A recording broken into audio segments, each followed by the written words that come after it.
गोपाळकृष्णाला वंदन, श्रोत्यांना अभिवादन. पहाटेच्या या प्रहरी म्हणा हरी हरी हरी असं म्हणायच्या वेळेला मी मृत्यू चिंतन असा विषय घेतला. त्याबद्दल तुम्हाला सगळ्यांनाच आश्चर्य वाटलं असेल की पहाटेच्या वेळी मृत्यू चिंतन का.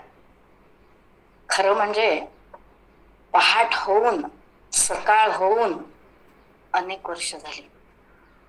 आपल्या सगळ्यांच्या जीवनामध्ये सकाळ होऊन अनेक वर्ष झाली आहेत. आणि हा काळ इतके वर्षाचं आपलं आयुष्याचं हरण करतोय. हरी त्यालाच म्हणतो आपण, हरण करणारा. आपण हरी हरी म्हणतो, पण तो हरण करणाऱ्याची आपण आठवण करत नाही. त्याचं आपल्याला ना स्मरण आहे हरण करणाऱ्याचं, ना त्या हरवलेल्या आयुष्याचंही आपल्याला स्मरण आहे. नाथ महाराज म्हणतात, मरणाचे स्मरण असावे, हरिभक्तीस सादर व्हावे.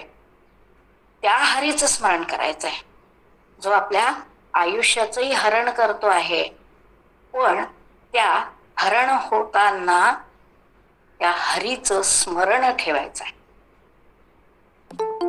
कशा कशाचं हरण करतो हा हरी? सगळ्याच हरण करतो. कशाचे? चला, नुसतं आयुष्याचं हरण नको.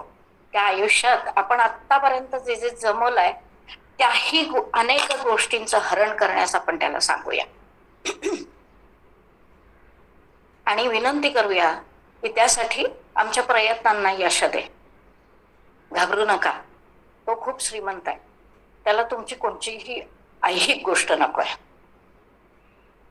मग काय हवंय त्याला? काय अर्पण करायचंय त्याला? काय घेऊन जा म्हणायचंय त्याला? तर शंकराचार्यांच्या शिवमानस पूजा स्तोत्रामध्ये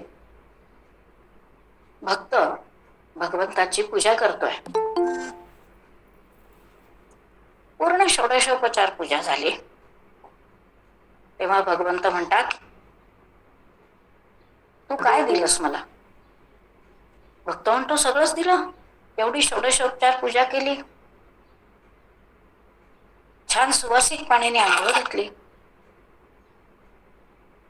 तर म्हणाले, पाणी तर मीच दिलंय मेघाच्या द्वारे. तुम्हाला वस्त्राने पुसलं, कापूस मीच निर्माण केला ना. गंध लावलं, चंदनाचं झाड आणि त्याचा सुगंध हे तू निर्माण केलास का? नाही, ते तर तुम्हीच केलं. आणि किती सुंदर फुलांची माला घातली आहे, बघितलं ना तुम्ही? भगवंत म्हणाले, अगदी पाहिलं, आवडली मला तुझी माला, पण ती फुलं, त्याचा सुगंध, त्याचा रंग, ते तू दिलंस का? नाही म्हणाल. षोडशोपचार पूजा झाली आणि ह्या पूजेतलं प्रसाद तो तर मीच आणलाय माझ्या पैशातनं. धन तुझं कुठे आहे? ती तर लक्ष्मीच आहे आणि लक्ष्मीनारायणाची आहे. शेवटी भक्त उदास झाला, म्हणाला, भगवंता असं काय करता हो? म्हणाले की मला काही नाही, फक्त तू स्वतः निर्माण केलेलं मला तू द्यावंस, एवढीच माझी इच्छा आहे. मी निर्माण केलेलं? भक्त विचारात पडला. शेवटी म्हणतो की नाही बाबा भगवंता, मी काहीच निर्माण नाही केलं, मला काही निर्माण नाही करता येत, तुम्हीच निर्माते आहात. मी काय निर्माण केलेलं असणार आहे आणि मी काय तुम्हाला माझं निर्माण केलं आहे? अरे तू माझ्याही पेक्षा मोठा निर्माता आहेस. आणि कशाचा? म्हणाले, अहंकाराचा, सगळ्या षड विकारांचा निर्माता तूच आहेस. तेवढं फक्त दे. तेव्हा जे भगवंतांनी मागितलं तेच आपण त्यांना द्यायचा प्रयत्न करायचा आहे. म्हणून सांगितलं की इथली धनसंपत्ती, इथलं ऐश्वर त्यांना काहीही द्यायचं नाहीये, ते मागतही नाही आहेत. ते काय म्हणतात, तू जे निर्माण केलं तेवढं फक्त दे. तेव्हा पहिली गोष्ट, देण्याची सवय लावायची. हाच पहिला अपरिग्रहाचा संदेश आहे. आमच्या विमलताई ठाकार म्हणतात, अनेकांना माहिती असतील त्या, त्यांचं सगळं कार्य गुजरातमध्ये झालं, पण त्या मूळच्या अकोल्याच्या. नागपूरला हिस्लॉप कॉलेजला त्यांचं शिक्षण झालं. अतिशय विद्वान, विदुषी आणि परखड, पण आपल्या मनाला भिडेल असं सांगणाऱ्या. तेव्हा त्या म्हणतात, मृत्यू दोन प्रकारचा आहे, एक शरीराचा आणि एक मनाचा. मनाचा मृत्यू म्हणजे अहंकाराचा मृत्यू. शिवाय त्या असं सांगतात, मृत्यू मोठी सुंदर क्रीडा आहे. जशी जीवन ही क्रीडा आहे, खेळतोच आहे आपण, जीवन ही क्रीडा आहे, ऋतू ही क्रीडा आहे, त्याचप्रमाणे मृत्यू सुद्धा मोठी सुंदर क्रीडा आहे.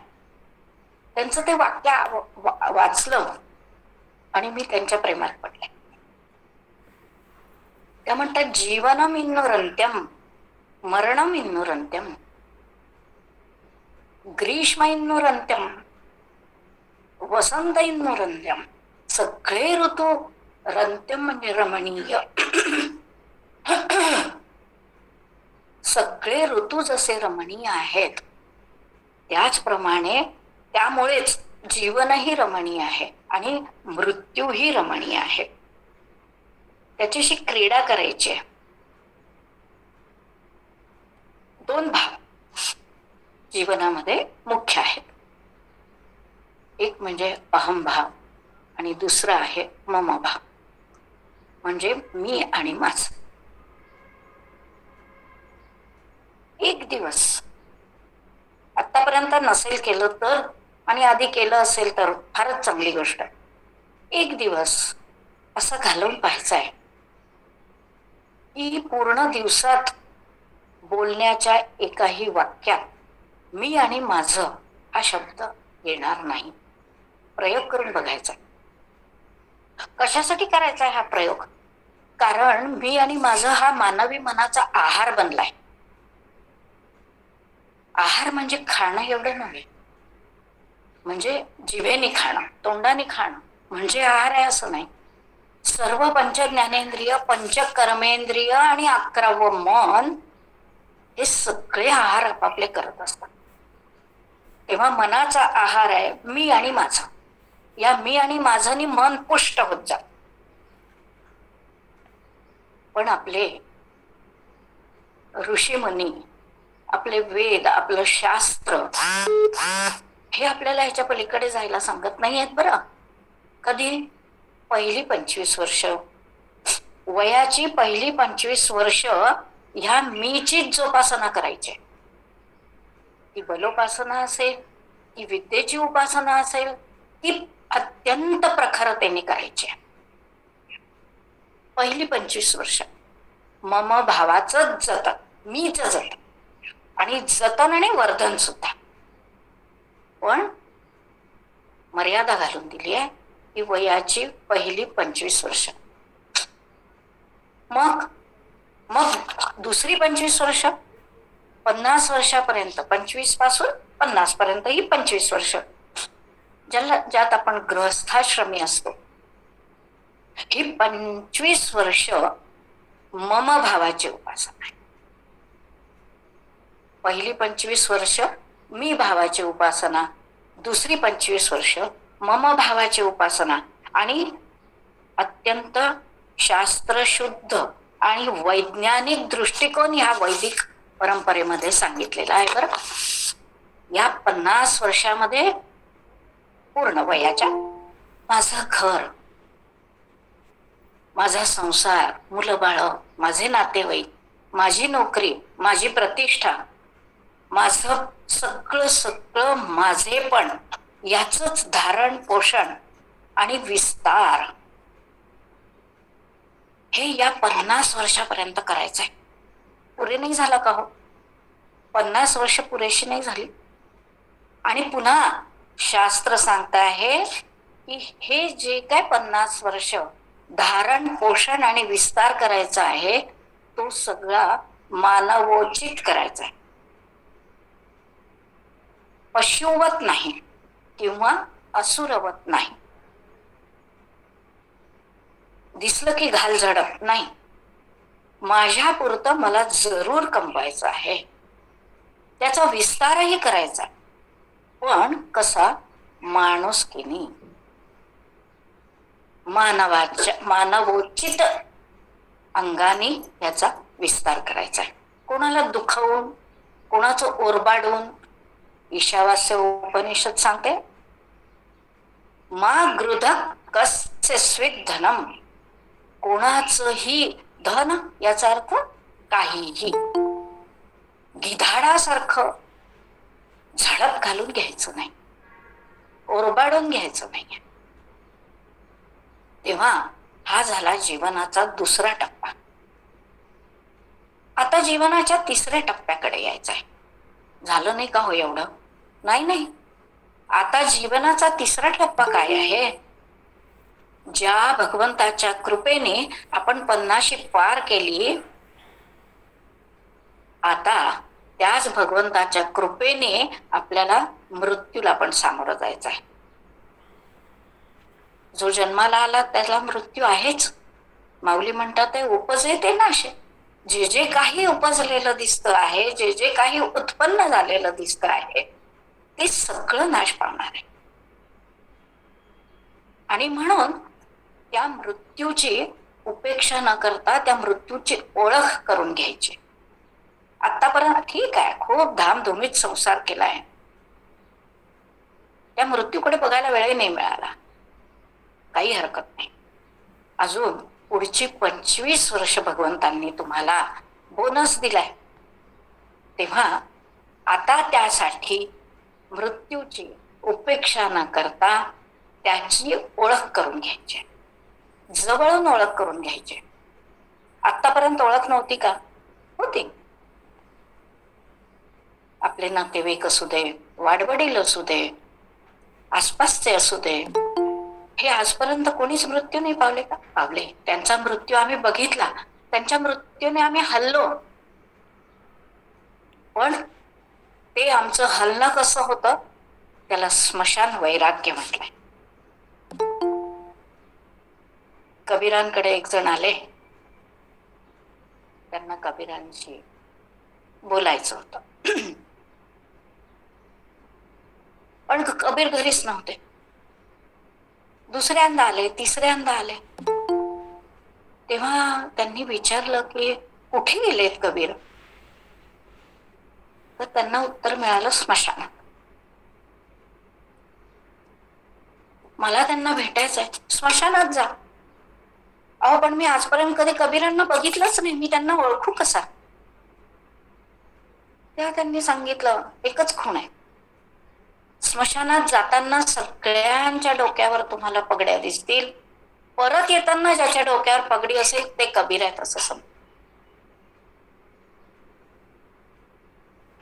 बघा किती मृत्यूचं दुःख आपल्याला असतं, तर स्मशानातून बाहेर पडेपर्यंत ते दुःख संपलेलं असतं. तेवढंच वैराग्य असतं खऱ्या अर्थाने सांगितलंय. तर कबीर म्हणतात त्याप्रमाणे ते बाहेर उभे राहिले आणि बघितलं तर जाताना सगळ्यांच्या खरोखरच डोक्यावर पगड्या होत्या, मात्र परत येताना फक्त तुमच्या डोक्यावर कशाची पगडी आहे? कबीर म्हणतात की वैराग्याची. हे वैराग्य, म्हणून त्याला आपण स्मशान वैराग्य म्हणतो, की जे क्षणकाल टिकत, त्या मृत्यूची सुद्धा आपण भीती बाळगत नाही. भीती नकोच आहे बाळगायला, तो चांगलाच आहे. कल्पना करा की जर मृत्यू नसता तर जगात काय झालंय, ती परिस्थिती किती गोंधळ झाला असता. तेव्हा भगवंतांच्या नियमामध्ये यमधर्म हा खूप महत्वाचा आहे. तेव्हा त्या धर्माला आपणही सामोरं जायचंय. कसं सामोरं जायचंय? समजून उमजून आणि आनंदाने. देह तव पाचाचे झाले, हे कर्माच्या गुणी गुंथले.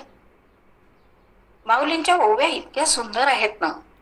भव तसे चाकी सुदले जन्म मृत्यूच्या, हा पंचभूतांचा देह. गीतेतल्या 7व्या अध्यायामध्ये आपला देह कसा बनला आहे अष्टधा प्रकृतीने, त्यात ही पंचमहाभूत आलेलीच. आणि काय पंचमहाभूत मन बुद्धी अहंकार ह्या अष्टधा प्रकृतीने आपला देह बनलाय. आणि कर्माच्या गुणांनी तो बांधलाय. जन्म मृत्यूच्या चाकावर त्याला ठेवलाय आणि तो फिरतोय. त्यातून सुटका नाही. ही जर सुटका करून घ्यायची असेल तर मृत्यूला जवळून जाणलं पाहिजे. म्हणून 50च्या पुढे काय करायचंय तर मृत्यू करायचाय. अरे बा, म्हणजे काय करायचंय?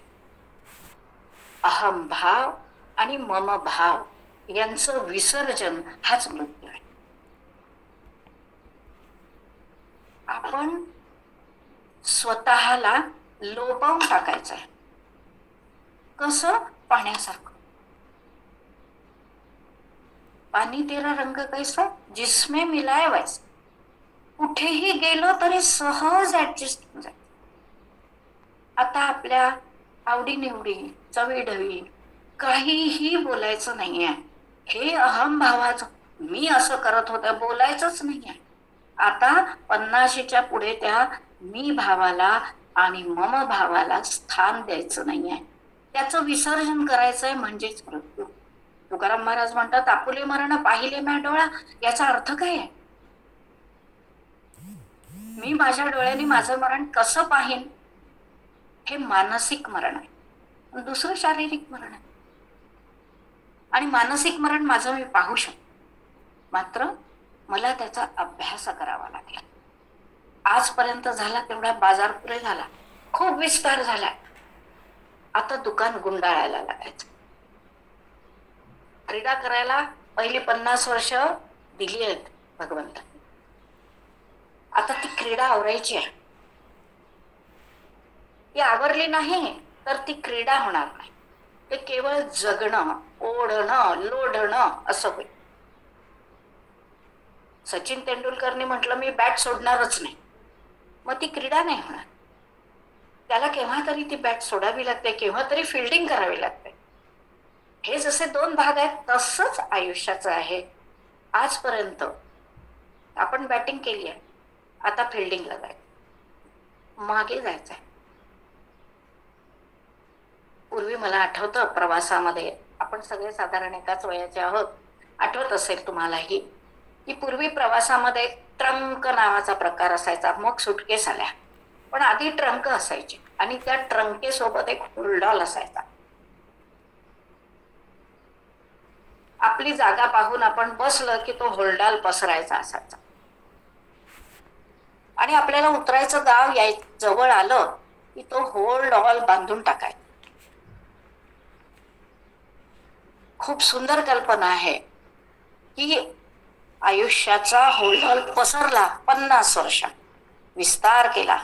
पण आता जायचंय तेव्हा आता तो होल्ड ऑल सगळं आवरायला लागायचंय. खूप आनंद लुटला. आता गुंडाळण्याची सवय करायची आहे. ती एक प्रक्रिया आहे. त्याला ही वैज्ञानिक बैठक आहे. कारण काय? आम्हाला मुक्ती हवी आहे. मेल्यानंतर नाही, जिवंतपणी. ही जिवंतपणी मुक्ती हवी असेल तर अहम आणि मम भावाचं विसर्जन म्हणजेच मुक्ती. आणि त्या दिशेने आता प्रस्थान करायला लागायचं आहे. आता सत्संग, श्रवण, मनन, साधना, सद्गुरु उपदेश हे सगळं आता आपल्याला काटेकोरपणे पाळायचं आहे. आजपर्यंत धरलं, आता सोडायचं आहे. सोडायचं म्हटल्याबरोबर घरदार नाही सोडायचं, आपली माणसं नाही सोडायची आहेत. वनप्रस्थाश्रम असला तरी सुद्धा वनात जायचं नाहीये. खूप सोय करून ठेवली आहे आजकाल. वनातच गेलं पाहिजे असं नाही, पण घरात वनासारखं राहता आलं पाहिजे. हे विसर्जन पर्व आहे. सारखं पकडून ठेवायचं नाही. जे आजपर्यंत पकडून ठेवलं होतं असं आपल्याला वाटत होतं, पण आपण काय पकडून ठेवलं हो? काहीच पकडू शकत. कौमारम यौवनम जरा, कौमार्य पकडायचा प्रयत्न केला पण गेलं, बालपण गेलं, कौमार्य पण गेलं, तारुण्य गेलं आणि पाहता पाहता जरा आली. असं हे जग आहे, त्याला संसार म्हटलाय. सुरू सरती, जो अखंड सरतो आहे आणि तो सरला असं दिसत सुद्धा नाही, भासत सुद्धा नाही. एकदम म्हणतो अगं बाई किती मोठा झाला तुमचा नातू, तो पाहता पाहता मोठा होताय आणि आम्ही पाहता पाहता 50 उलटून 60 उलटून पलीकडे चालतो. लक्षातच नाही आलं, रोज आरशात बघतोय पण लक्षात नाही आलं. तेव्हा आपल्याला काहीही पकडून ठेवता येत नाही. तो श्रू सरती संसार 15व्या अध्यायामध्ये ऊर्ध्व मूल शाखा म्हणून सांगितलंय. खूप छान वर्णन आहे. सगळं इथे सांगता येणार नाही, या वेळेच्या गणितामध्ये ते बसणार नाही. तेव्हा आपल्या शेंड्या सगळ्या त्या भगवंताच्या हातात आहेत. आपण काहीही पकडून ठेवू शकत नाही. सर्व क्षणिक आहे असं संत सांगतात आहे. सर्वम क्षणिकम सर्वम अनित्यम, अनित्य सुद्धा आहे. काही क्षणात जात आहे, काही मिनिटात जात आहे, काही तासात जात आहे, काही दिवसात जात आहे, काही वर्षात जात आहे, पण सगळंच क्षणिक आहे. आपण म्हणू बापरे 60 वर्षाचं आयुष्य काय क्षणिक आहे का? भगवंताच्या दृष्टीने ते क्षणिकच आहे. म्हणून भगवंत सांगतात आहेत, माऊली म्हणतात आहेत, हे काळा नळाच्या तोंडी घातली लोणियाची उंडी, माशी पाख पाखडी तव हे सरे. किती पटकन सरणार आहे? माशी पाख पाखडी, काळाच्या तोंडामध्ये आपला देह म्हणजे लोण्याची उंडी घातलेली आहे आणि सरतोय. आपण वाढदिवस साजरे करतोय, पण वाढदिवस म्हणजे वय सरताय, वय वाढताय आणि वय सरताय. तेव्हा आता ह्या जगात, ज्या जगाची जग याची व्याख्याच मुळे जन्मणं आणि गमन करणं, जाणं. मृत्यू लोक आहे. पाहता पाहता आपले पुढचे लोक गेलेले आपण बघतो, मृत्यू लोकच आहे तो. म्हणून आता विनोबाजी म्हणतायत आपल्याला, हा आपल्याला जो बोनस आयुष्य मिळालाय म्हटलं ना, हे बोनस आयुष्य म्हणजे आपला प्रायण काळ आहे. वेगळाच शब्द वापरला विनोबाजी, खूप छान शब्द वापरला. आणि ह्या प्रायण काळाचं वैशिष्ट्य त्यांनी सांगितलं की त्या प्रायण काळात आपल्याला वेळ मिळालेला आहे. कशासाठी? प्रयाण काळाची तयारी करण्यासाठी. खूप खूप सुंदर बोलतात विनोबाजी आणि साधं बोलतात. म्हणून आता आपण सगळे एकच सांगतात. विनोबाजी प्रायण काळामध्ये प्रयाणाची तयारी करायला सांगतात आणि माऊली म्हणते झाली ना 50 वर्ष 60 वर्ष, आता काय कर, आता झडझडून वहिला निघ, ये भक्तीची वाटे लाग, जेणे पावसी अव्यंग निज धाम माझे. आता कसं, आता तातडी करायला हवी आहे. आता तातडी करायला हवी आहे. फक्त 25 वर्ष आपल्या हातात आहे. आपण म्हणून बापरे 25 वर्ष आहेत हो, इथे तसं म्हणून नाही चालत. आता तातडी करा, कारण आता आपण सुरुवात केली आहे. आता KG1 मध्ये आहोत. पोट भरी विद्या मिळवण्यासाठी सुद्धा आपल्याला 25 वर्ष लागतात. ही तर अध्यात्म विद्या आहे. हे मृत्यूचं तयारी आहे. ही कशी 2 दिवसात होणार बरं? एक घरात लग्न असेल तर आपण किती महिन्यांपासून तयारी करतो, आणि मृत्यूसारखी तयारी आपण एका क्षणात होईल का आपली? आपण लगेच उदाहरण देऊन टाकतो, अजामेळ पापी वदे पुत्र कामे, तया मुक्ती नारायणाचे निनाम. शेवटच्या वेळेला आलं त्याच्या मुखात नारायण नाव, पण त्यासाठी त्यांनी मुलाचं नाव नारायण ठेवलं आणि म्हणून तो अखंड मुलाला हाक मारत राहिला, नारायण नारायण. अभ्यास झाला, आयुष्यभर अभ्यास झाला, तेव्हा कुठे नारायणाचं नाव आलं. इतकं सोपं नाहीये ना. 8व्या अध्यायात गीतेमध्ये सांगितलेलंच आहे. काय सांगितलं? अंतकालेच मामेव स्मरण मुक्त्वा कलेवरम. पण ह्या अंतकाळी ते नाम यायला आयुष्यभर अभ्यास करावा लागतो, अचानक नाही येत. यम यम वापे स्मरण भावन त्यजत्यंते कलेवरम तन तमेवैति कौंतेय सदा तद्भाव भाविता. उत्तरायणाचा मार्ग कोणता, दक्षिणायनाचा मार्ग कोणता, पूर्ण प्रयाण काळाचं वर्णन 8व्या अध्यायामध्ये. ते इथे मला सांगायचं नाहीये, तेच पुन्हा की ते मुळातून वाचण्यासारखं आहे पूर्ण अध्याय. गीता हा जो आपला धर्मग्रंथ आहे हा पूर्ण आपल्या जीवनावरच बेतलेला आहे असं सांग. जीवन कसं जगायचंय, कुठल्या वेळेला कसं वागायचंय, सगळं त्याच्यामध्ये दिसत. आपल्याला हा माझा अनुभव आहे, अनेकांचा अनेक वेगळाही असेल, पण माझा अनुभव आहे की आपण जेव्हा कुठल्याही अडचणीत असतो किंवा कुठल्याही द्विधा मनस्थितीत असतो, गीता उघडावी, आपल्याला त्या मनस्थितीतून बाहेर काढणारा श्लोक आपल्या समोर आलेला असतो.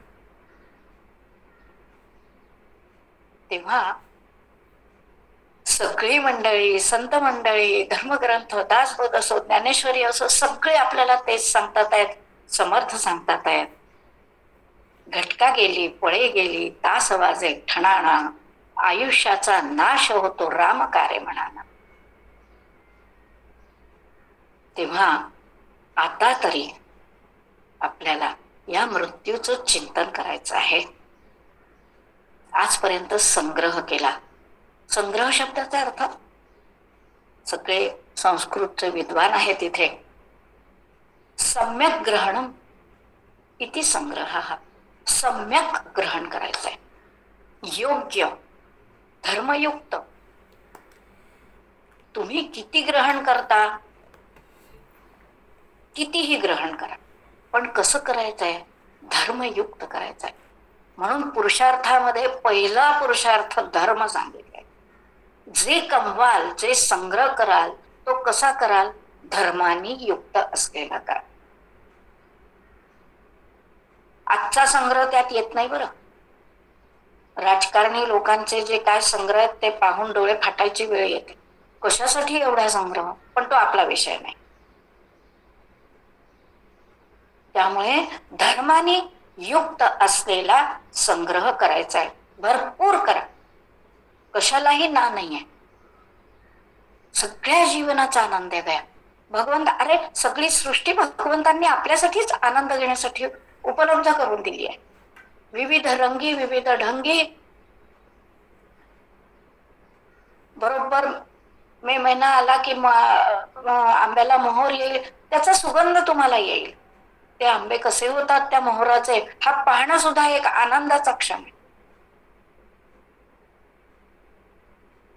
पाहता पाहता मोहराला छोट्या छोट्या कैऱ्या लागायला लागले. अरे मोहर तर फुलाचा, हे तर फळ धरलं. सगळ्या सृष्टीमध्ये असे अनेक चमत्कार आहेत. कशी नदी वाहते आहे, कसा आवाज करते आहे, आणि नुसतं त्या नदीजवळ जा तुम्ही तर प्रसन्न वाटून पाहिजे. तेव्हा जे काय संग्रह केला तो आता आपल्याला विनियोग करायचा आहे. कुठलीच गोष्ट एकतर्फी होत नाही. रोज आपण श्वासोश्वास करतो, क्षणाक्षणाला करतो, पण आपल्याला कधी जाणवलंय, आपण कधी बघितलंय की आपण श्वास घेतो आणि सोडतो सुद्धा. नुसताच घेतलाय किंवा नुसताच सोडलाय असं कधी झालं का? ते शेवटच्या क्षणाला. घेतला असेल तर घेतलाच राहील, सोडला असेल तर सोडला, पुढे काही नाही.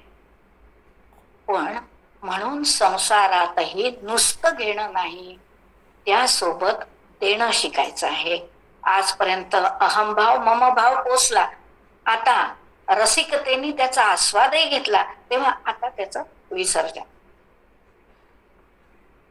कशाचा संग्रह नाही, वस्तूंचा तर नाहीच नाही. यापुढे वस्तूंचा संग्रह नाही, विचारांचा सुद्धा संग्रह नाही. तेव्हा आता पहिलं पाऊल झालं विसर्जन. आणि दुसरं पाऊल कपात. कशाची कपात? कोरोना काळात अनेक जणांच्या नोकरीवर कपातीची गदा आली. तशी कपात नकोय आपल्याला. आपल्याला कशाची कपात हवी आहे? मी आणि माझी कपात, या शब्दांचीच कपात. व्यक्तिशः स्वतःसाठी याच्या पुढे काहीही खरेदी करायचं नाही गरजे व्यतिरिक्त. जीवनात नितांत साधेपणा असावा. पण साधेपणा म्हणजे गबाळेपणा नाही बर का, अव्यवस्थितपणा नाही बर का, निरर्थक बदलांना स्थान द्यायचं नाहीये. आता समाजासाठी जगायचं आहे निर्हेतुकपणे. स्वतःला काहीही मिळवायचं नाहीये. कुटुंबासाठी 2000 रुपये खर्च केले तर किमान 20 रुपये मला समाजासाठी खर्च करायचे निर्हेतुकपणे. त्यात मला काहीही मिळवायचं नाहीये, कुठेही जायचं नाहीये, अशा ठिकाणी ते द्यायचं आणि त्याचा गाजावाजा करायचा नाहीये.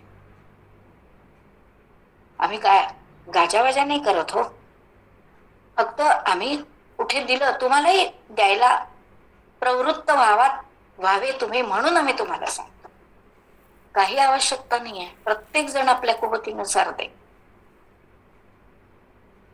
गीतेने दानही सांगितलेलं आहे.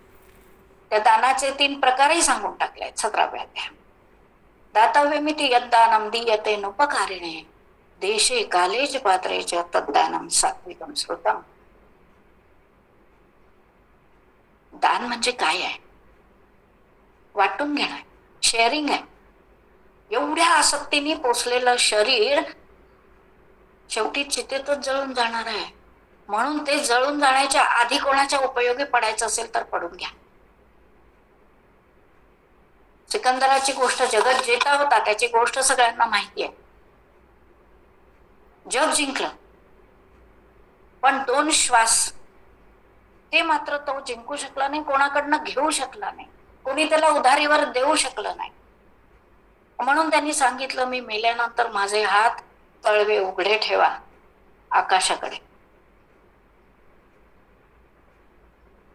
हे सांगायला की इथून मला काहीही नेता आलेलं नाही, मी असाच उघड्या हाताने चाललोय, मला काही पकडून ठेवताच नाही आलं, काही पकडून ठेवताच येत नाही.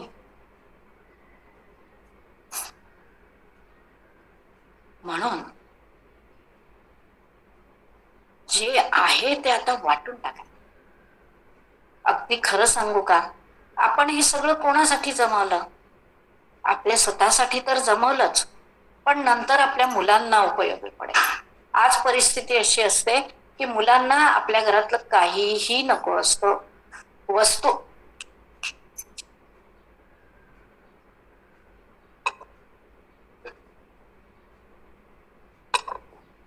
मुलांना आपल्या घरातलं काही नको आहे, वस्तू नको आहेत, आपलं घर नको आहे. मुलं परदेशात स्थायिक झाली आहे, नसतील परदेशात तर दुसऱ्या राज्यात स्थायिक झाली आहे, नोकरी निमित्ताने जिथे गेले तिथे स्थायिक झाले, तिथे त्यांनी आपली घरदारं घेतली. तुमचं घर नको आहे? काय जुनं आहे ग, रिडेव्हलपमेंटला टाकून दे, आम्हाला नको आहे ते. ही वाक्य आपल्याला ऐकायला येतात, खूप वाईट वाटतं, पण आपण तरी सुद्धा दागिने सुद्धा नको आहे, खूप सोनं जमवलंय, हे ओल्ड फॅशनचे झाले म्हणतात. तेव्हा आता आपल्याला हे डोळे उघडून बघायचं आहे. आता आपल्या कर्माला ज्ञानाचे डोळे आले पाहिजेत की जे कर्म मी करतोय ते कुणासाठी करतोय, कशासाठी करतोय, कशासाठी मी कमावतोय, कशासाठी. आता जे आहे ते मला वाटून टाकायचं. अनावश्यक म्हणूया आपण हवं तर, ते अनावश्यक सगळं वाटून टाका. नको आहे तुम्हाला, तुमचं काहीही नको आहे मुलांना. आमच्या ओळखीचं एक जण आहे, अहो म्हणे मी इथे 4 फ्लॅट घेऊन ठेवले आहेत, मुलगा सिंगापूरला आहे. आता ते फ्लॅट भाड्याने दिले तरी पंचायत, विकून टाकले तरी पंचायत, काय करायचं हो, वकिली सल्ले द्या. अशी परिस्थिती आहे. तेव्हा आता आपल्याला निर्वानिरव करायची आहे. कुठल्याही वस्तूला चित्तातून काढून टाकायचंय, घरातून नाही काढायचं, चित्तातून काढायचंय. विमलताई म्हणतात, नवीन वस्तू घेतली तर आधी जुनी टाकली का तर नवीन घ्या.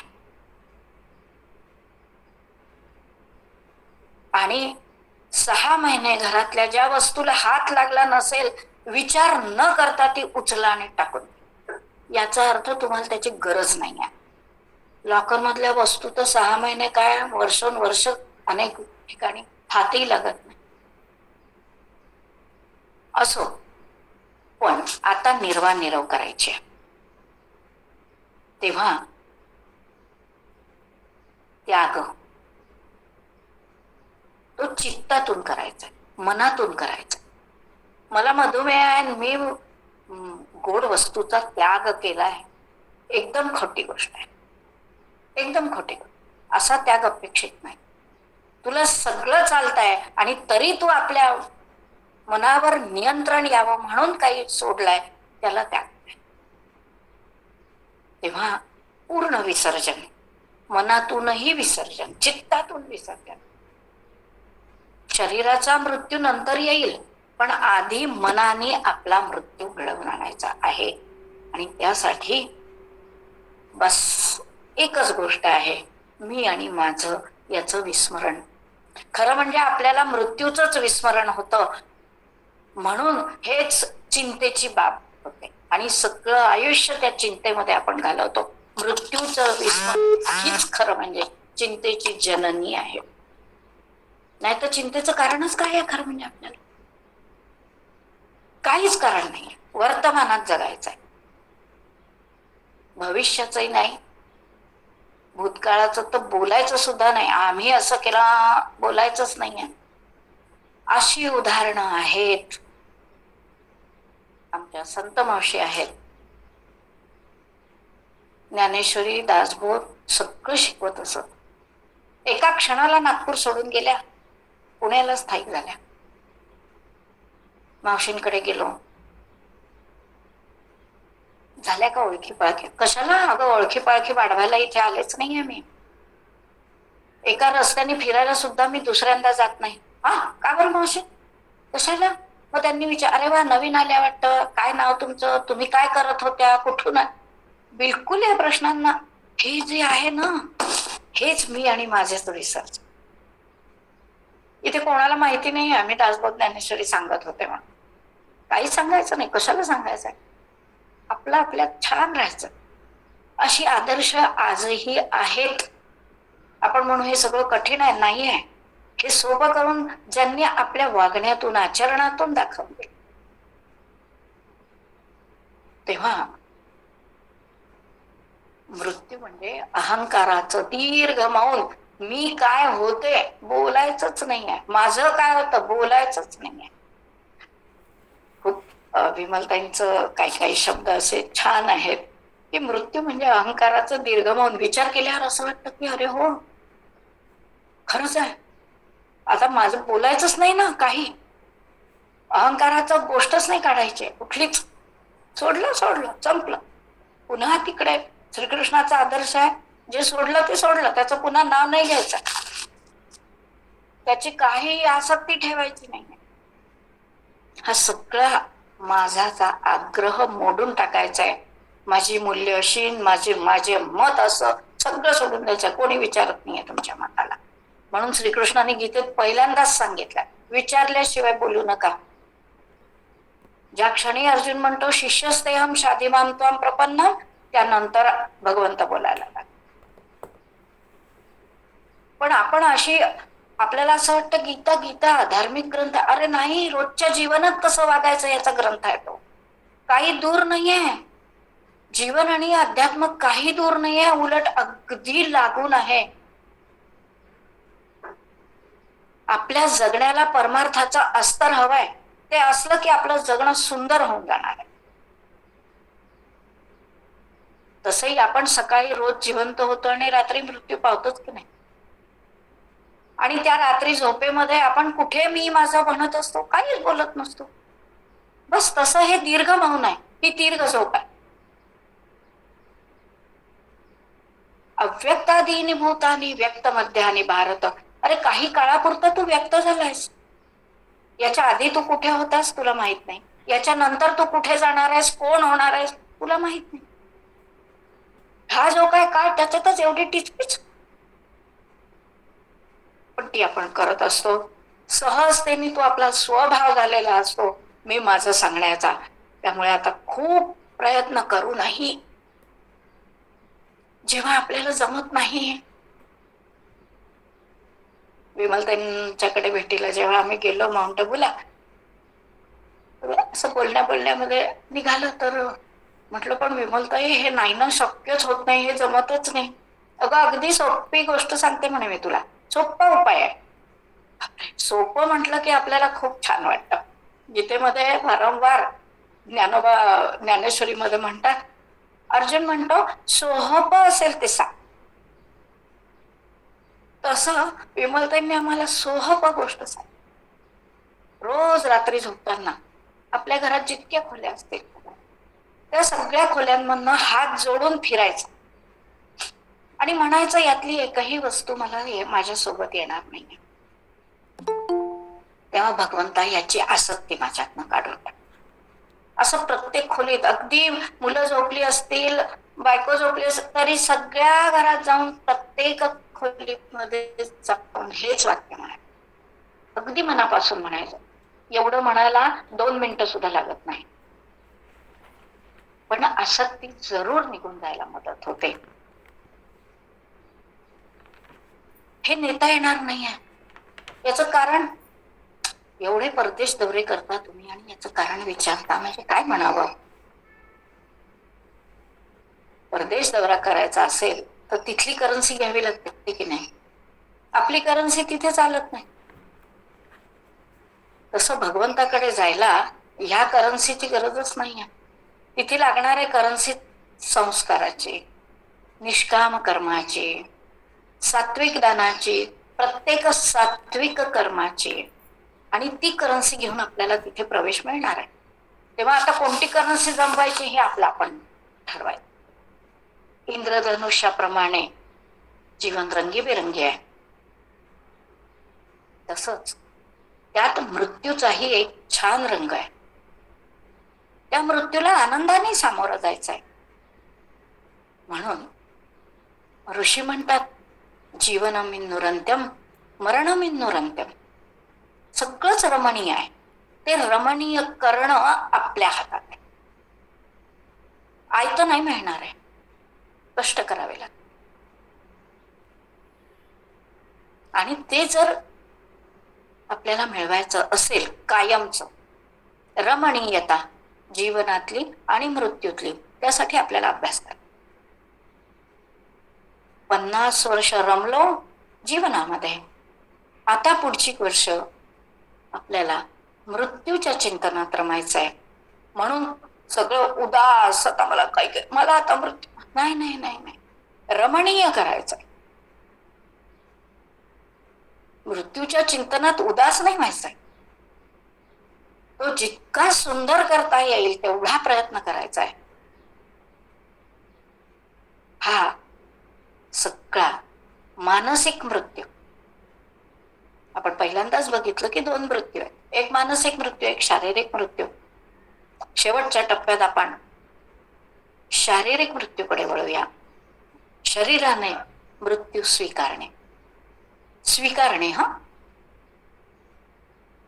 अनायासा आलेला मृत्यू स्वीकारायचा की नाही याच्यात आपल्याला ऑप्शनच नसतो. वर गेलेला हात खाली सुद्धा येऊ देत नाही.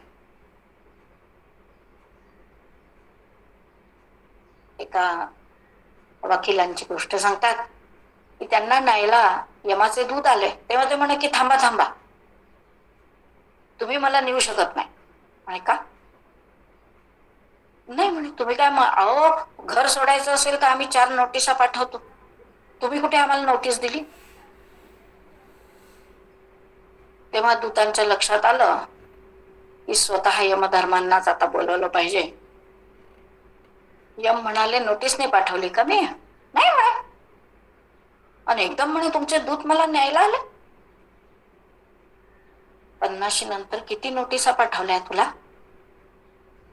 डोळ्याला चष्मा लागला, केस पांढरे झाले, कानाने ऐकू येईन असं झालं. तूच म्हणतोस ना 10 वेळा, पूर्वी खूप जोमाने काम करत होता, आता होत नाही तेवढं. ही नोटीस नाही आहे. पकडा रे म्हणे याला, तुझी वकिली इथे चालणार नाही, मी तुझ्यापेक्षा मोठा वकील आहे. अशी आपली गोष्ट असते.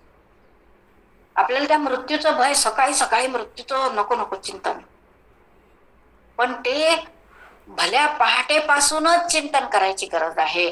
तेव्हा जीवनामध्ये आपण पूर्ण दिवसभर त्या चिंतनामध्ये प्रत्येक गोष्ट करताना आपण सावध राहू, सजग राहू,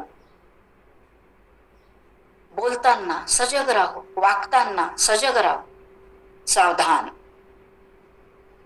सावधान. काय? तास वाजे ठाणा. तो आपल्याला सावध करण्यासाठी वाचतोय, लोकांना ऐकवण्यासाठी नाही. तेव्हा शरीराने मृत्यू स्वीकारणं हे सर्वसामान्यांना स्वीकारणं कठीण आहे. संजीवन समाधी फक्त ज्ञानोबांनीच घेतली. इतकी वर्ष होऊन गेली पण अजून कोणालाही ती हिंमत नाही संजीवन समाधी घेण्याची.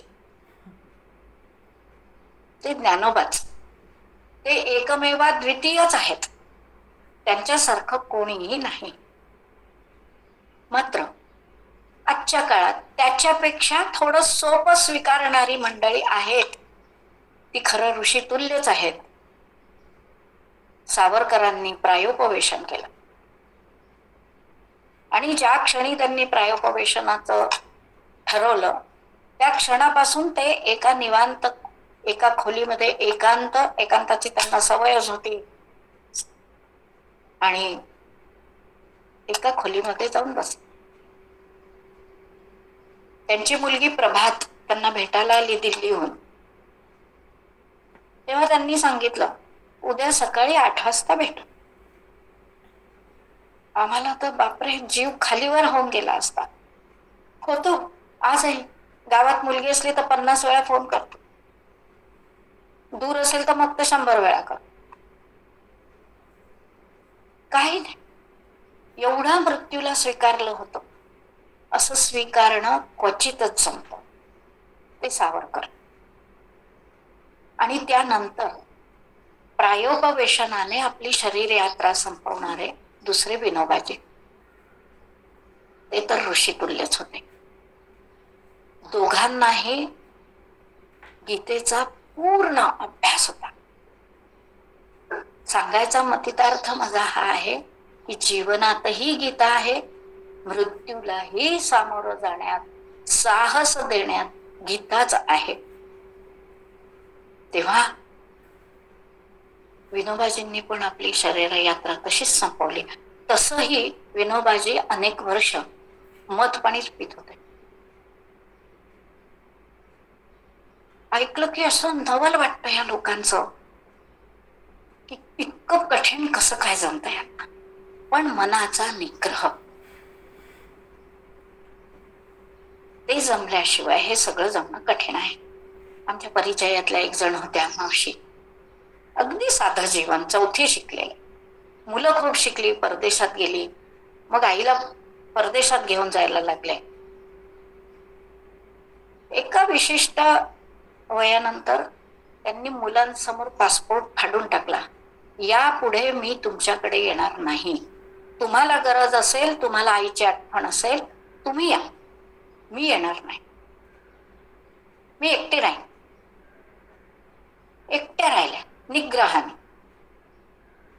हे आम्ही बघितलेलं आहे. आणि जे काय आपलं जेवण आपलं आपण बनवायचो, खायचं, पुढे पुढे नुसतं दूध पित राहिल्या, नंतर तेही बंद केलं आणि शांतपणे केलं. हेही एक प्रायोपवेशनच आहे. म्हणजे आजच्याही काळात यांना तर आम्ही बघितलेलंच आहे. तेव्हा आपल्याला जे कठीण वाटतं ते सोपं होण्यासाठी हा जो प्रयाण काळ आपल्याला मिळालेला आहे, या काळात आपल्याला या अहम आणि मम भावाची जर विसर्जनाचा अभ्यास आपल्याला जमला तर मानसिक मृत्यू तर आपण सहज करू शकतो.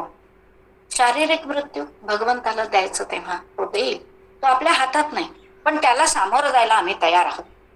आत्ताही ये भगवंता, मी तयार आहे. या तयारीने आपल्याला, ही तयारी तेव्हाच होणार आहे जेव्हा आपण अभ्यास करू. अभ्यासाने ती सवय लागेल आणि सवय लागली की ते अंगवळणी पडेल, आपोआप येईल. कशाची भीती नाहीये भगवंता, तू केव्हाही ये, कसाही ये, मी स्वागत करतो. हे स्वागत करण्याची, मृत्यूचं स्वागत करण्याची ताकद भगवंतांनी आपल्याला द्यावी आणि आपला अभ्यास, अहम आणि ममभावाच्या विसर्जनाचा अभ्यास, तोही प्रयत्नपूर्वक आपल्याकडून करवून घ्यावा. आम्ही प्रयत्न करू, तू यश दे भगवंता. आणि असं म्हणून मी मृत्यूवरच्या चिंतनाला विराम देते. नमस्कार. गोपाळ कृष्णाला वंदन, श्रोत्यांना अभिवादन. पहाटेच्या या प्रहरी म्हणा हरी हरी हरी असं म्हणायच्या वेळेला मी मृत्यू चिंतन असा विषय घेतला. त्याबद्दल तुम्हाला सगळ्यांनाच आश्चर्य वाटलं असेल की पहाटेच्या वेळी मृत्यू चिंतन का. खरं म्हणजे पहाट होऊन, सकाळ होऊन अनेक वर्ष झाली. आपल्या सगळ्यांच्या जीवनामध्ये सकाळ होऊन अनेक वर्ष झाली आहेत.